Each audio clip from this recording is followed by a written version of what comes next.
ಹೇಗಿತ್ತು ಸರ್ ಆ ಕಾಂತಾರದ ಕ್ರೇಜ್? ಈಗಲೂ ಇದೆಯಾ ಹೇಗೆ? ಕಾಂತಾರದ ಕ್ರೇಜ್ ಅದು ನಾನು ಯಾವತ್ತೂ ಎಲ್ಲೋ ಒಂದು ಸ್ಟೇಜಲ್ಲಿ ಹೋದರೂ ಒಂದು ಮಾತು ಹೇಳಲಿಕ್ಕಿದೆ. ಅಂದರೆ ನಾನು ಸತ್ತ ಮೇಲೂ ಕಾಂತಾರ ಯಾರು ಸಿನಿಮಾ ನೋಡಿರ್ತಾರೆ ಅವ್ರು ಸಾಯೋ ತನಕನೂ ಅವ್ರ ಎದುರೊಳಗಡೆ ಗುರುವನಾಗಿ ನಾನು ಯಾವತ್ತೂ ಖಂಡಿತ ಹೌದು. ಫಸ್ಟ್ ಆಫ್ ಆಲ್ ನಾನು ಅದಕ್ಕೆ ರಿಷಬ್ ಶೆಟ್ಟಿ ಅವರಿಗೆ, ನಮ್ಮ ಅಣ್ಣ ಅವರಿಗೆ ಕೈ ಮುಗಿಬೇಕು ನಾನು. ಯಾಕೆಂದರೆ ಬೇರೆ ಬೇರೆ ಪಾತ್ರಗಳು ಮಾಡ್ತಾ ಅದು ನಾನು ಯಾವಾಗಲೂ ಹೇಳಲಿಕ್ಕಿದೆ. ಅಂದರೆ 12 ವರ್ಷ ಒಂದು ಲೈಫ್ ಜರ್ನಿ ಇತ್ತು ನಂದು ಸಿನಿಮಾದ್ದು. ಆದರೆ ಅದ್ರ ಹಿಂದೆ ತುಂಬ ಹೆಸರುಗಳಿದೆ. ಅದು ಆ ಸಿನಿಮಾ ಮಾಡಿದ್ದೀನಿ, ಈ ಸಿನಿಮಾ ಮಾಡಿದ್ದೀನಿ. But end of the day ಈಗ ಫಸ್ಟ್ ನನ್ನನ್ನು ಇವಾಗ ನೀವಾಗಲಿ ಯಾರಾಗಲಿ ಸ್ಟೇಜ್ ಹತ್ತುವಾಗ ಫಸ್ಟ್ ಕರೆಯೋದೇ ಗುರು ಅನ್ನುವ ಹೆಸರಲ್ಲಿ. ಆ ಪ್ರೀತಿ ಇಡೀ ಜನಗಳು ನನಗೆ ಕೊಟ್ಟಿದ್ದಾರೆ. ಎಕ್ಸ್ಪೀರಿಯನ್ಸ್ ಅಂದರೆ ಅದೊಂದು ಡಿವೈನ್ ಎಕ್ಸ್ಪೀರಿಯನ್ಸ್. ಅದನ್ನು ಜಾಸ್ತಿ ಎಕ್ಸ್ಪ್ರೆಸ್ ಹೇಗೆ ಮಾಡೋದು ಅಂತ ನಂಗೆ ಗೊತ್ತಿಲ್ಲ. ಇನ್ನೊಂದು ಆ ಸೈಲೆನ್ಸ್ ನನ್ನೊಳಗಡೆ ಹೇಗೆ ಬಂದಿತ್ತು ಅಂತಲೂ ನನಗೆ ಗೊತ್ತಿಲ್ಲ. ಬಟ್ ಆ ಕ್ಯಾರೆಕ್ಟರ್ ನನ್ನ ಲೈಫ್ನ ತುಂಬ ಚೇಂಜಸ್ ಮಾಡಿದೆ. ಒಂದು ರೀತಿ ಸೆಲೆಬ್ರಿಟಿ ಲೈಫ್ ಒಂದು ಬಿಟ್ಟು ಬೇರೆ ರೀತಿಯಲ್ಲೂ ತುಂಬ ಚೇಂಜ್ ಮಾಡಿದೆ. ಅಂದರೆ ನನ್ನೊಳಗಡೆ ಒಂದು ತುಂಬ ಸೈಲೆನ್ಸ್ ಅಂತ ತಂದಿದೆ ಅದು. ಅಂದರೆ ನನ್ನ ಕ್ಯಾರೆಕ್ಟರ್ ಅದಲ್ಲ ಆ್ಯಕ್ಚುಲಿ. ತುಂಬ ವೈಲೆಂಟಾಗಿ ತುಂಬ ಮಾತಾಡಿಕೊಂಡು ಆ ಥರ ಇದ್ದವಂಥ ಒಂದು ಕ್ಯಾರೆಕ್ಟರ್ ಅಂತ. ಬಟ್ ಒಂದು ಮೂಮೆಂಟಲ್ಲಿ ನನ್ನೊಳಗಡೆ ಒಂದು ಸೈಲೆನ್ಸ್ ಇತ್ತು ಅಂತ ನನಗೆ ಆವಾಗ ಅನಿಸ್ತು. ಎಲ್ಲರ ಒಳಗಡೆ ಒಂದು ಸೈಲೆನ್ಸ್ ಇರುತ್ತೆ ಅಂತ.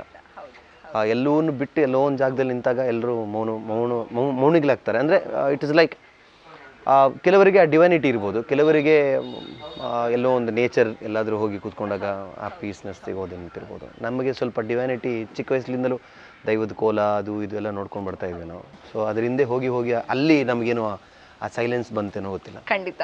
ಬಟ್ ನನಗೆ ಧೈರ್ಯನೇ ಇರಲಿಲ್ಲ. ಅಂದರೆ ನನ್ನೊಳಗಡೆ ಆ ಕ್ಯಾರೆಕ್ಟರ್ ಇದೆ, ನಾನು ಮಾಡ್ತೀನಿ. ಬಟ್ ಅವ್ರಿಗಿತ್ತು, ಅವ್ರಿಗೆ ಪ್ರಕಾಶನ್, ನನಗೆ ಸನಿಲ್ ಗೌತಮ್ ಅವರಿಗೆ, ಅವರಿಗೆಲ್ಲ ತಲೆಯಲ್ಲಿತ್ತು. ಅಂದರೆ ಹಿಂಗೆಲ್ಲ ಆಗ್ಬೋದು, ಇದು ಈ ಕ್ಯಾರೆಕ್ಟರ್ ನನ್ನ ಹತ್ರ ಮಾಡಿಸ್ಬೋದು ಅಂತ. ಸೊ ಅವ್ರದ್ದೊಂದು ಅದು ಬ್ಯಾಕ್ ಸಪೋರ್ಟ್ ಇದೆಯಲ್ಲ, ಅದನ್ನ ಇಟ್ಕೊಂಡು ಮಾಡಿದಾಗ ಬಟ್ ಅದೇನೋ ನನ್ನನ್ನೇ ಒಂದು ಕೆಲವು ಸಿನಿಮಾ ಮಾಡಿದಾಗೆಲ್ಲ ಕ್ಯಾರೆಕ್ಟರ್ಗಳು ಹುಡುಕ್ತೆ ಸಿನಿಮಾದಲ್ಲಿ ಬರಬೇಕು, ಇವರೇ ಮಾಡಬೇಕು ಅಂತ ಹೇಳಿ.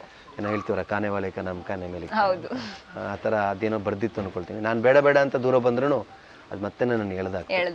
ನಾನು ಯಾವಾಗ ಗಡ್ಡ ಮೀಸೆ ತೆಗೆದು ಕನ್ನಡಿಯಲ್ಲಿ ನನ್ನ ಮುಖ ನೋಡಿದಾಗ ಆವಾಗ ನಂಗೆ ಅನಿಸಿಲ್ಲ ಏನೋ ಒಂದು ಚಾರ್ಮ್ ಇದೆ, ಖಂಡಿತ ಮ್ಯಾಚ್ ಆಗ್ತಾ ಇದೆ. ಬಹುಶಃ ಅದೇ ನಾನು ಆಗ್ಲೇ ಹೇಳಿದೆ, ಕಾಂತಾರ ಸಿನಿಮಾ ಅಂದ ತಕ್ಷಣ ನೆನಪಾಗೋದು ರಿಷಬ್ ಸರ್. ಆದ್ರೆ ಇನ್ನೊಂದು ಕಡೆ ಗುರುವ ಅನ್ನುವಂಥ ಪಾತ್ರ ಜನರ ಮನಸ್ಸಿಗೆ ಸಾಕಷ್ಟು ಮೆಚ್ಚದಂತಹ ಅಥವಾ ಜನರ ಮನಸ್ಸನ್ನ ಮುಟ್ಟದಂತಹ ಕ್ಯಾರೆಕ್ಟರ್. ನೀವು ಹೇಳಿದ ಹಾಗೇನೆ ಆ ಸೈಲೆನ್ಸ್ ಇರ್ಬೋದು, ಆ ಮುಗ್ಧತೆ ಇರ್ಬೋದು, ಆ ಒಳ್ಳೆತನ ಇರ್ಬೋದು, ಅಥವಾ ಆ ದೈವಿಕ ಸ್ವರೂಪ ಇರ್ಬೋದು, ದೈವದ ಪಾತ್ರ ಅಂತ ತಗೊಂಡಾಗ ಬಹುಶಃ ನಿಜವಾಗ್ಲೂ ಏನು ಕೋಲ ನಡೆಯುವಾಗ ದೈವ ನರ್ತಕ ಏನಿರ್ತಾರೆ ಅದೇ ಫೀಲನ್ನ ಆ ಫೇಸ್ ಎಕ್ಸ್ಪ್ರೆಷನ್ ಅಲ್ಲಿ ಕೊಟ್ಟಂಥದ್ದು ಹೇಗೆ ಸರ್? ಆ ಬಹುಶಃ ನಿಮ್ಮ ಒಂದಿಷ್ಟು ಜರ್ನಿಯಲ್ಲಿ ನೀವು ದೈವದ ಪಾತ್ರಗಳನ್ನ ಮಾಡ್ತಾ ಬಂದಿದ್ದೀರಾ, ಒಂದು ನಾಟಕದಲ್ಲಿರ್ಬೋದು, ರಂಗ ಕಲಾವಿದರಾಗಿರ್ಬೋದು.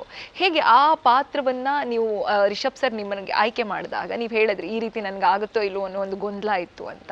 ಆ ಪಾತ್ರ ಜನರ ಮನಸ್ಸಿಗೆ ಇಷ್ಟು ಮುಟ್ಟಿದಾಗ ನಿಮ್ಗೆ ಏನು ಅನ್ನಿಸ್ತು? ನಾನು ಹತ್ತಿದ್ದೀನಿ ಥಿಯೇಟ್ರಲ್ಲಿ. ಅಂದರೆ ನನಗೆ ಗೊತ್ತಿರಲಿಲ್ಲ. ನಾನು ಇಲ್ಲಿ ಪ್ರೀಮಿಯರ್ ಆಗಿತ್ತು, 29th release, 30th release, 29th ಇಲ್ಲಿ ಪ್ರೀಮಿಯರ್ ಆಗಿತ್ತು. ಸೊ ಬಿಗ್ ಸಿನಿಮಾಸಲ್ಲಿ ನಾವು ಕೂತ್ಕೊಂಡಿದ್ವಿ, ಎಲ್ಲ ನಮ್ಗೆ ಗೊತ್ತಿರೋರು ಇದ್ದಿದ್ದು. ನನ್ನ ಫ್ರೆಂಡ್ ಪ್ರೀತಮ್ ಅಂತಿದ್ದಾನೆ, ಅವನು ಇಳಿದು ಬಂದು ಕೂಡ ನನ್ನನ್ನು ಹಗ್ ಮಾಡ್ದ. ಸಖತ್ತಾಗಿದೆ ಸಿನಿಮಾ, ನೀನು ಇದ್ರಲ್ಲಿ ಗೆದ್ಬಿಡ್ತೇ ಬಿಡು ಅಂತ ಹೇಳಿ.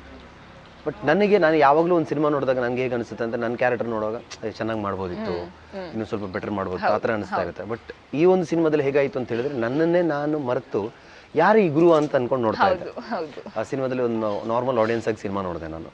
ಬಟ್ ಅವನ ಆ ಕ್ಯಾರೆಕ್ಟರ್ ಬಗ್ಗೆ ಹೇಳಿದಾಗ ಹೌದಾ ಚಿಕ್ಕ ಕ್ಯಾರೆಕ್ಟರ್, ಕೆಲವರೆಲ್ಲ ಬಂದು ಹೇಳಿದ್ರು ಚಿಕ್ಕ ಕ್ಯಾರೆಕ್ಟರ್ ಇನ್ನೂ ಸ್ವಲ್ಪ ಜಾಸ್ತಿ ಇರಬೇಕಿತ್ತು. But I was very satisfied. ಅಂಥ ದೊಡ್ಡ ಸಿನಿಮಾ, ಅಂಥ ದೊಡ್ಡ ಡೈರೆಕ್ಟ್ರು, ಹೊಂಬಾಳೆ ಫಿಲ್ಮ್ಸ್ ಬೇರೆ, ಆ ಫಿಲ್ಮಲ್ಲಿ ನಮಗೊಂದು ಚಿಕ್ಕ ಚಾನ್ಸ್ ಸಿಕ್ಕಿದೆ, ದೊಡ್ಡ ವಿಷಯ ಅಂತ ನಾವು ಅಂದ್ಕೊಂಡಿದ್ವಿ. ಬಟ್ 2ನೇ ದಿವಸ ಆಗುವಾಗಲೇ ಬೆಳಿಗ್ಗೆ ಅಂದರೆ ನೈಟಿಂದ ಬೆಳಿಗ್ಗೆ ಸೆಲೆಬ್ರಿಟಿಗಳಾಗ್ಬಿಡ್ತೀವಲ್ಲ, ಆ ಥರ ಫುಲ್ಲು ಇನ್ಸ್ಟಾಗ್ರಾಮಲ್ಲಿ ನಿಮಗೆ ಬ್ಯಾಕ್ ಟು ಬ್ಯಾಕ್ ಮೆಸೇಜಸ್ಸು ಅದನ್ನೆಲ್ಲ ಟ್ಯಾಗ್ ಮಾಡ್ತಾಯಿದ್ರು. ಒಂಥರ ಕೈಕಲ್ಲ ಓಡಲಿಲ್ಲ ನನಗೆ ಏನಾಗ್ತಿದೆ ಲೈಫಲ್ಲಿ ಅಂತ. ಆಮೇಲೆ ಒಂದು 3-4 ಡೇಸ್ ಆದಾಗ ಫುಲ್ ಹೆಸರು ಗುರುವ ಹೋಗ್ತಾ ಇತ್ತು. ಸ್ವರಾಜ್ ಬದಲಿಗೆ ಗುರುವ ಅಂತಾನೆ ಫೇಮಸ್ ಆಗ್ತಾ ಹೋದ್ರು. ಬಹುಶಃ ನನ್ನನ್ನೂ ಸೇರಿಸಿ ಎಷ್ಟೋ ಜನರು ಕಾಂತಾರ ಚಾಪ್ಟರ್ 1 ಅಲ್ಲಿ ಆ ಸ್ವರಾಜ್ ಶೆಟ್ಟಿಯ ಪಾತ್ರ ಏನಿರಬಹುದು, ಅದೇ ಗುರುವ ಪಾತ್ರವನ್ನ ಮತ್ತೆ ತರ್ತಾರಾ ಅಥವಾ ಅದರ ಬದಲಿಗೆ ಯಾವ ಪಾತ್ರಕ್ಕೆ ಇವರು ಆಯ್ಕೆ ಆಗಿರಬಹುದು ಅನ್ನುವಂಥದ್ದು. ಸೇಮ್ ಸರ್ ಕಾಂತಾರ ಚಾಪ್ಟರ್ 1 ಕೂಡ ಆ ದೈವನರ್ತನ ಇರ್ಬೋದು, ಆ ಎಕ್ಸ್ಪ್ರೆಷನ್ ಇರ್ಬೋದು, ಆ ದೈವಿಕ ಗುಣ ಏನಿದೆ ಅದು ಸೇಮ್ ಕಾಣಿಸ್ಕೊಳ್ತು. ಮತ್ತೆ ಪುನಃ ಕಾಂತಾರಕ್ಕೆ ಬರೋಣ. ಕಾಂತಾರದ ಕುರಿತು ಒಂದು ಸಣ್ಣ ವರ್ಣನೆ ಕೊಡೋದಾದ್ರೆ, ಕಾಂತಾರ ಅಂದರೆ ಹೇಗೆ ಹೇಳೋದು? ಕಾಂತಾರ ನನ್ನ ಪ್ರಕಾರ ಅದೊಂದು ಬೇರೆ ಲೋಕ. ಅದು ಹೌದು, ಋಷಭನವರ ಒಂದು ಬೇರೆ ರೀತಿ ಥಿಂಕಿಂಗ್ ಅದೊಂದು. ಈ ಸರಿ ಅಂತೂ ತುಂಬ ಕಾಂತಾರ ಅಂದರೆ ಎಷ್ಟೋ ಜನ ಕೆಲಸ ಕೊಟ್ಟಿದೆ, ಅಷ್ಟು ಜನ ಕಲಾವಿದರು ಹೊರಗಡೆ ಬಂದಿದ್ದಾರೆ, 1500 ಜನ. ಈ ಸರಿ ಅಂತೂ ಬ್ರಹ್ಮಾಂಡ ಸೃಷ್ಟಿಯಾಗಿದೆ ಅದು. ದೇಶ ವಿದೇಶದಲ್ಲಿ ಕಾಂತಾರದ ಬಗ್ಗೆ ಮಾತಾಡ್ತಿರೋದು ನಮ್ಗೆ ಖುಷಿ ಆಗ್ತಾ ಇದೆ. ಬೇರೆಯವರು ಅದ್ರ ಬಗ್ಗೆ ತಪ್ಪು ಅದು ಇದೆಲ್ಲ ಮಾತಾಡ್ತಿರ್ತಾರೆ. ಬಟ್ ನಮ್ಮ ಪ್ರಕಾರ ಸಿನಿಮಾದ ತಂಡದ ಪ್ರಕಾರ ನಿಂತ್ಕೊಳ್ಳೋದಾದ್ರೆ ಅವ್ರಿಗೇನು ಸಿನಿಮಾ ಮಾಡಬೇಕಿತ್ತು, ಸಿನಿಮಾ ಮಾಡಿದ್ದಾರೆ ಅಷ್ಟೇ. ಸಿನಿಮಾ ಮಾಡಬೇಕಾಗಿದ್ರೆ ಅದೇನು ಅಂತ ಹೇಳ್ತೀವಿ ನಾವು, ಯಾವುದೋ ಒಂದು ಸಿನಿಮಾ ಮಾಡ್ತೀವಿ ನಾವು, ಯಾವ ಸಿನಿಮಾ ಮಾಡಿದ್ರೆ ಅದರಲ್ಲಿ ಒಳ್ಳೇದು ಇರುತ್ತೆ ಕೆಟ್ಟದ್ದು ಇರುತ್ತೆ. ನೀವು ಏನು ತಗೊಳ್ತೀರೋ ಅದು ನಿಮಗೆ ಬಿಟ್ಟಿದೆ. ಕೆಟ್ಟದನ್ನ ಏನಕ್ಕೆ ಮಾಡ್ತೀರಾ ಅಂತ ಹೇಳಿದ್ರೆ ಫೈಟೇ ಹಿಡಿದು ಸಿನಿಮಾ ಮಾಡೋದು ತುಂಬ ಕಷ್ಟ ಆಗ್ಬಿಡುತ್ತೆ, ಮರ್ಡರ್ ಇಲ್ಲದೆ ಸಿನಿಮಾ ಮಾಡೋದು ಕಷ್ಟ ಆಗ್ಬಿಡುತ್ತೆ ನಾರ್ಮಲಿ ಕೆಲವು ಸಿನಿಮಾದಲ್ಲಿ. ಕೆಲವು ಸಿನಿಮಾ ಅದು ಮಾಡೋದು ಇದನ್ನು ಮಾಡ್ಬೋದು, ಮಾಡೋಕ್ಕಾಗಲ್ಲ ಅಂತ ಏನೂ ಇಲ್ಲ. ಬಟ್ ಅವರವರ ಥಾಟ್ಸ್ ಅಲ್ವಾ, ಖಂಡಿತ ಅವ್ರಿಗೇನು ಥಾಟ್ ಬಂದಿರುತ್ತೆ ದಟ್ ಇಸ್ ಗುಡ್. ಅದರಿಂದ 100 ಒಳ್ಳೇದಾಗ್ತಾ ಇದೆ 10 ಕೆಟ್ಟದಾಗ್ತಾ ಇದೆ ಅಂತ ಹೇಳಿದ್ರೆ ಅದು 100 ಒಳ್ಳೇದಕ್ಕೆ ತಲೆ ಕೊಡೋದು ಒಳ್ಳೇದು, 10 ಕೆಟ್ಟದಾಗಿದೆ ನಮಗೆ ವಿಷಯ ಬೇಡ ಅಂತ ಅನ್ಸುತ್ತೆ. ಸೊ ಒಳ್ಳೇದಾಗಿದೆ ನನ್ನ ಪ್ರಕಾರ. ಈಗ ಕೆಲವರೆಲ್ಲ ವೆಯ್ಟ್ ಮಾಡ್ತಿರ್ಬೋದು ನೆಕ್ಸ್ಟ್ ಏನು ಶಮನಂದೆಲ್ಲ ವೆಯ್ಟ್ ಮಾಡಿ, ನಾನು ಕೂಡ ವೆಯ್ಟ್ ಮಾಡ್ತಿದ್ದೆ ನೆಕ್ಸ್ಟ್ ಏನು ಮಾಡ್ತಾರೆ, ಏನ್ ಮಾಡಬಹುದು ಅನ್ನುವಂಥದ್ದು ಕ್ಲೂ ಇದೆಯಾ ಚಿಕ್ಕದಾಗ ಏನಾದ್ರು? ಇಲ್ಲ, ನಮ್ಗೆ ಯಾವ ಕ್ಲೂನೂ ಇಲ್ಲ. ನಾವು ಅಂದ್ರೆ ಇಡೀ ಟೀಮ್ ನಾನು ವೆಯ್ಟ್ ಮಾಡ್ತಾ ಇದ್ದೀನಿ, ಅಂದ್ರೆ ಯಾವಾಗ ಕಾಲ್ ಬರುತ್ತೆ ಸ್ಟಾರ್ಟ್ ಮಾಡಿದೀವಿ ಏನಾದ್ರು ರೆಸ್ಟ್ ಬೇರೆ ಸಿನಿಮಾಗಳು ಮಾಡ್ತಾರೆ ಅನ್ಕೊಳ್ತೀನಿ. ಒಂದು ಕಾಲ್ ಬಂದ್ರೆ ಸ್ಟಾರ್ಟ್ ಮಾಡಿದೀವಿ ಕಣ್ರು ಬನ್ನಿ ಜಾಯ್ನ್ ಆಗಿ ನಾವು ಓಡ್ಬಿಡುವ ಅಂತ. ಕರಾವಳಿ ಭಾಗದಲ್ಲಿ ಕಾಂತಾರದಿಂದ ಏನಾದ್ರೂ ಬದಲಾವಣೆ ಬಂದಿದೆ ಅಂತ ಅನ್ಸುತ್ತೆ? ತುಂಬಾ ಬದಲಾವಣೆಗಳು ಬಂದಿದೆ. ಅಂದ್ರೆ ನಿಮ್ಗೆ ದೈವಸ್ಥಾನದಲ್ಲಿ ಎಲ್ಲ ತುಂಬಾ ಜನ ಜಾಸ್ತಿ ಬರ್ತಾ ಇದ್ದಾರೆ. ಅಂದ್ರೆ ಕನ್ಫ್ಯೂಷನ್ಸ್ ಅಲ್ಲಿ ಇದ್ದಾರೆ ಜನಗಳು. ಅಂದ್ರೆ ಹೊರಗಡೆಯಿಂದ ಬಂದವರೆಲ್ಲ ಕೆಲವರು ನೋಡಿ ಕಾಂತಾರ ಪಂಜುರ್ಲಿ ಅಂತೆಲ್ಲ ಕೇಳ್ಕೊಂಡ್ ಬರ್ತಾರೆ. ಅಂತದೆಲ್ಲ ಏನು ಇಲ್ಲ ಆಕ್ಚುಲಿ. ಅದೊಂದು ಸಿನಿಮಾ, ಅದ್ರಲ್ಲಿ ಏನೋ ಒಂದು ಹೇಳಕ್ ಹೋಗಿದ್ರೆ ಅಂತದ್ ರಿಚುವಲ್ ತುಂಬಾ ಎಲ್ಲ ಮನೇಲೂ ನಡೀತಾ ಇರುತ್ತೆ, ಎಲ್ಲ ದೇವಸ್ಥಾನದಲ್ಲೂ ನಡೀತಾ ಇರುತ್ತೆ. ಕೆಲವ್ರಿಗೆ ಅರ್ಥ ಆಗ್ತಿದೆ, ಬಟ್ ನಂಬಿಕೆ ಬೆಳೆಸ್ತಾ ಇದ್ದಾರೆ, ಅದು ಖುಷಿ ನಮಗೆ. ನಂಬ್ತಾ ಇದ್ದಾರೆ.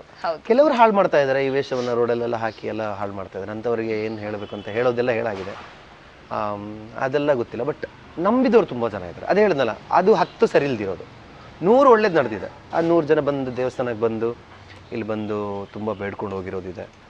ತುಂಬ ಅಂದರೆ ಎಲ್ಲ ಮುಂಚೆಲ್ಲ ಇರಲಿಲ್ಲ. ಎಲ್ಲ ಕೊರಗಜ್ಜ ಕ್ಷೇತ್ರದಲ್ಲಂತೂ ಎಷ್ಟು ಜನ ಇವಾಗ ಬರ್ತಾ ಇದ್ದಾರೆ ಅಂತ ಹೇಳಿದ್ರೆ ಅಷ್ಟು ಬರ್ತಾ ಇದ್ದಾರೆ, ಮುಂಚೆಲ್ಲ ಇರಲಿಲ್ಲ. ಅದೆಲ್ಲ ತುಂಬ ಜಾಸ್ತಿ ನಡೀತಾ ಇದೆ, ಭಕ್ತಿ ತುಂಬ ಜಾಸ್ತಿ ಆಗ್ತಿದೆ, ಖುಷಿ ಆಗ್ತಿದೆ. ಅದೇ ಹೇಳಿದ್ನಲ್ಲ, 100 ಜೊತೆ 10 ಹಾಗೀಗಾಗುತ್ತೆ, ಏನು ಮಾಡ್ಲಿಕ್ಕೆ ಆಗೋದಿಲ್ಲ, ಅವ್ರಿಗಿಷ್ಟೇ ಅಷ್ಟೇ, ಅವ್ರು ನೋಡ್ಕೋಬೇಕಷ್ಟೇ. ಹೌದು. ಇನ್ನೊಂದು ಗಮನಿಸಲೇಬೇಕು ಅನ್ನುವಂಥ ವಿಚಾರ ಅಂದ್ರೆ, ಕಾಂತಾರದ ನಂತರ ದೈವದ ಚಾಕ್ರಿ ಯಾರು ಮಾಡ್ತಾ ಇದ್ರು ಅಥವಾ ದೈವ ನರ್ತಕರು ಯಾರಾಗಿದ್ರು ಅವರಿಗೆ ಮಾಸಿಕ ದರವನ್ನ ಕೊಡಬೇಕು ಅನ್ನುವಂಥದ್ದು ಸರ್ಕಾರ ಒಂದು ಜಾರಿಗೆ ತಂತು. ಆ ವಿಷಯ ಮಾತಾಡೋದಾದ್ರೆ ಅದು ಒಳ್ಳೆ ಕೆಲಸ ಅಲ್ಲ ನೋಡಿ. ಇಲ್ಲಿ ಈ ಥರದೊಂದು ಇದೆ, ಈ ಥರದೊಂದು ವಿಷಯ ಆಗ್ತಾ ಇದೆ ಅಂತ ಗೊತ್ತಾಗಿದ್ದರಿಂದ ಆ ಥರ ಆಗಿದ್ದು ಒಳ್ಳೆಯ ವಿಷಯನ. ಅವ್ರಿಗೆ ಇನ್ನೂ ಆ್ಯಕ್ಚುಲಿ ನಡಿಬೇಕು. ಅಂದರೆ ತುಂಬ ಕಷ್ಟದಲ್ಲಿ ಇರ್ತಾರೆ. ಅವ್ರನ್ನ ಒಂದು ಮೂಮೆಂಟಲ್ಲಿ ಮಾತ್ರ ನಾವು ದೇವರಾಗಿ ನೋಡ್ಬಿಡ್ತೀವಿ, ಆಮೇಲೆ ಅವ್ರಿಗೆ ಏನೂ ಇಲ್ಲ ಅಂತ ಅನಿಸ್ಬಿಡುತ್ತೆ ಕೆಲವರಿಗೆಲ್ಲ. ಹಿಂದ್ಗಡೆಯಿಂದ ತುಂಬ ಜನ ಅದಕ್ಕೆ ಹೆಲ್ಪ್ ಮಾಡಿದವರು ಇದ್ದಾರೆ. ಅಂದರೆ ತುಂಬ ಜನ ಅದೇ ಹೆಸರು ಬರಲ್ಲ, ಬಟ್ ನಡೀತಾ ಇದೆ. ನಾನು ಹೇಳೋದು ಈಗ ಮೊನ್ನೆ ಕೂಡ ಕೆಲವರಿಗೆಲ್ಲ ರಾಜ್ಯ ಪ್ರಶಸ್ತಿ, ರಾಜ್ಯೋತ್ಸವ ಪ್ರಶಸ್ತಿ ಎಲ್ಲ ಸಿಕ್ತು. ಇನ್ನೂ ಸಿಗಬೇಕು ಅವರಿಗೆ. ಅವರ ಲೈಫ್ ಸ್ಟೈಲ್ ಚೇಂಜ್ ಆಗಬೇಕು. ಅಂದರೆ ನಾರ್ಮಲಿಯಾಗಿ ಅವರು ನಮ್ಮ ಜೊತೆ ನಮ್ಮಂಥವ್ರು ನಮ್ಮ ರೀತಿನೇ ಬದುಕೋ ರೀತಿ ಆಗಬೇಕು ಅಂತ ನನಗೆ ಆಸೆ.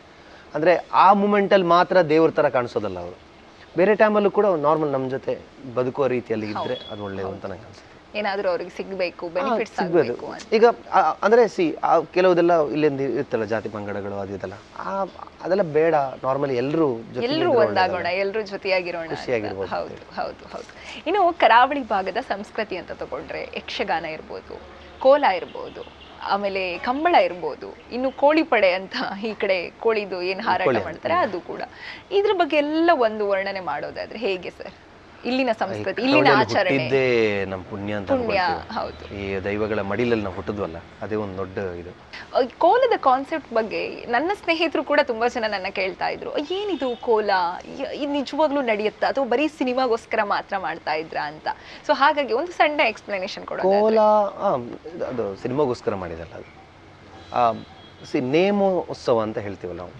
ದೊಡ್ಡ ದೊಡ್ಡ ದೈವಗಳಿಗೆ ನೇಮೋತ್ಸವ ಅಂತ. ನೇಮ ಅಂದ್ರೆ ನಿಯಮೋತ್ಸವ, ಅದು ನಿಯಮಾವಳಿ, ನಿಯಮದ ಪ್ರಕಾರ ನಡೆಯುವಂಥದ್ದು. ಒಂದು ಮಧ್ಯಾಹ್ನ ಇವತ್ತು ಸ್ಟಾರ್ಟ್ ಆಗಿದ್ರೆ, ಇಲ್ಲಾಂದ್ರೆ ಈವ್ನಿಂಗ್ ಸ್ಟಾರ್ಟ್ ಆದರೆ ನೆಕ್ಸ್ಟ್ ಡೇ ಬೆಳಿಗ್ಗೆ ತನಕನೂ ಇರುತ್ತೆ. ಅದು ತುಂಬ ರಿಚುವಲ್ಸ್ ಇರುತ್ತೆ, ಅದು ನೀಟಾಗಿ ಅದೇ ರೀತಿ ಆಗಬೇಕು.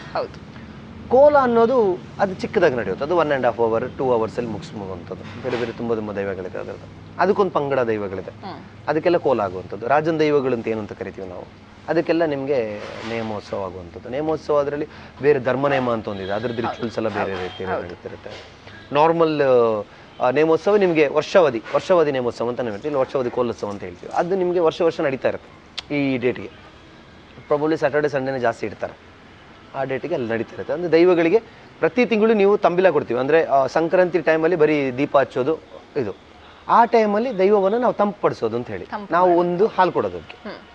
ದೈವವನ್ನು ಕಣ್ಣಾರೆ ನೋಡಿ ನಾವು ಖುಷಿಪಟ್ಟು ದೈವದ ಬಾಯಲ್ಲಿ ನಮ್ಮ ಒಳಿತನ್ನು ಕೇಳಿ ಅದನ್ನು ತನಿಸೋದು ಅಂತ ಹೇಳೋದು. ಅಂದರೆ ಲಾಸ್ಟಲ್ಲಿ ಒಂದು ಬಟ್ಲಲ್ಲಿ ಹಾಲು, ಹಾಲು ಸಕ್ಕರೆ, ಆಮೇಲೆ ಬಾಳೆಹಣ್ಣು ಹಾಕಿ ದೈವಕ್ಕೆ ಕೊಡ್ತೀವಿ. ಅದು ಕುಡಿದ್ಮೇಲೆ ದೈವ ತಂಪಾಯ್ತು. ತಂಪಾಯ್ತು. ಇನ್ನೊಂದು ನೆಕ್ಸ್ಟ್ ವರ್ಷ ಕಾಯ್ಬೇಕು ದೈವವನ್ನು ನೋಡ್ಬೇಕಾದ್ರೆ. ಯಾಕಂದ್ರೆ ನಾವು ನೋಡೋದು ದೈವವನ್ನು ಆ ರೀತಿ ಅಲ್ಲ, ಆ ರೀತಿ. ಇಲ್ಲಾಂದ್ರೆ ಮುಖದಲ್ಲಿ ಅಲ್ಲಿ ಇಟ್ಟಿರುವಂತ ಇದರಲ್ಲಿ, ಇಲ್ಲ ಮನಸ್ಸಲ್ಲಿ ನಾವು ಏನು ರೂಪದಲ್ಲಿ ನೋಡ್ಕೊಳ್ತೀವೋ ಅದು ಮಾತ್ರ. ಆ ಥರ ಅವತ್ತೊಂದು ಆ ದೈವದ ಆ ಒಂದು ನರ್ತನ ಮತ್ತೆ ಆ ದೈವ ಒಂದು ನುಡಿ ಕೊಡುತ್ತಲ್ಲ, ನಾವು ಪ್ರಸಾದ ಕೇಳಕ್ ಹೋದಾಗ್ಲೂ ಇಲ್ಲಾಂದ್ರೆ ನಾರ್ಮಲಿ ಹೌದು ನಮಗೆಲ್ಲ ಕಷ್ಟವನ್ನ ಕೇಳಿ ಲಾಸ್ಟಲ್ಲಿ ಅದು ಕೊಟ್ಟ ಗಂಧ ಇದೆಯಲ್ಲ, ಅದು ನಮ್ಗೆ ತುಂಬಾ ದೊಡ್ಡ. ಅದು 1 ವರ್ಷ ತನಕ ಪರ್ಸಲ್ ಇರುತ್ತೆ ನಮ್ದು. ಅದನ್ನ ಚೇಂಜ್ ಮಾಡೋದು ನಾವು ನೆಕ್ಸ್ಟ್ ಇನ್ನೊಂದು ನನಗೆ ಇವಾಗಿಲ್ಲ ನನ್ನ ಹತ್ರ. ಕಾಂತಾರ ಟೈಮಲ್ಲಿ ನೋಡಿದ್ರೆ ನನ್ನ ಕುತ್ತಿಗೆನಲ್ಲಿ ಒಂದು ಇದಿರುತ್ತೆ ಪಾಯ್ತ ತರ, ಅದರಲ್ಲಿ ಪಂಜುರ್ಲಿದೆ ಪ್ರಸಾದ ಇದ್ದಿತ್ತು. ಅದಾದ್ಮೇಲೆ ಎಲ್ಲೋ ಒಂದು ಮಿಸ್ ಆಯ್ತು. ಆಮೇಲೆ ಸರಿ ಬೇಡ ಅಂತೇಳಿ ನಾವು ಆಮೇಲೆ ಪರ್ಸಲ್ ಇಡೋಕೆ ಶುರು ಮಾಡಿದ್ವಿ. ಸೊ ಈ ತರ ಆ ರೀತಿ ಒಂದು ನಂಬಿಕೆ. ಓಕೆ.